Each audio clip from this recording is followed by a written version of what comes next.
Сооротуучу Кудай. 23 март.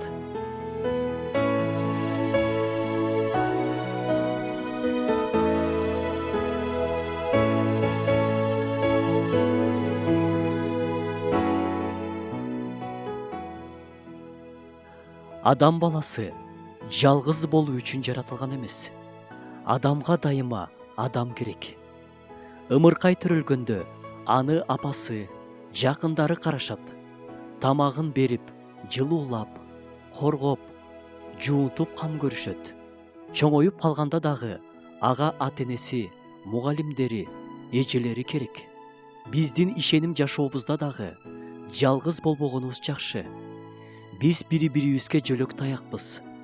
Бири-бирибизге биз абдан керекпиз. Мындан тышкары, биз үчүн эң маанилүү жана абдан керектүү жардамчы бул ыйык рух, ишеним жашообуз. Биздин сооротуучубуз ыйык рухсуз мүмкүн эмес.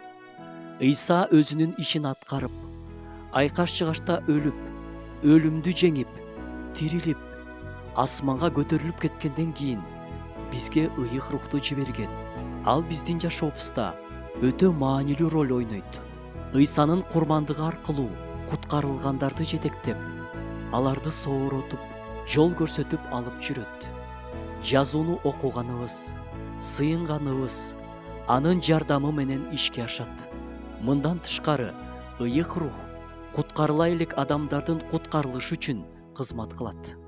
Алардын жүрөгүн черткилейт, күнөөкөр экендигин көрсөтөт, абийири аркылуу иштейт.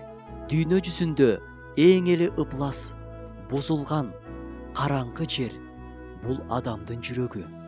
Ошол жерде киши өлтүрүү, жек көрүү, бузукулук, кечирбестик, өч алуу, текебердик. Адам өзүнүн жүрөгүн өзү көрө албайт. Ыйык рух көрсөтүп ашкерелейт. Ыйык рух азыр биз менен экенине кубанышыбыз керек жана Кудайга рахмат айтышыбыз керек.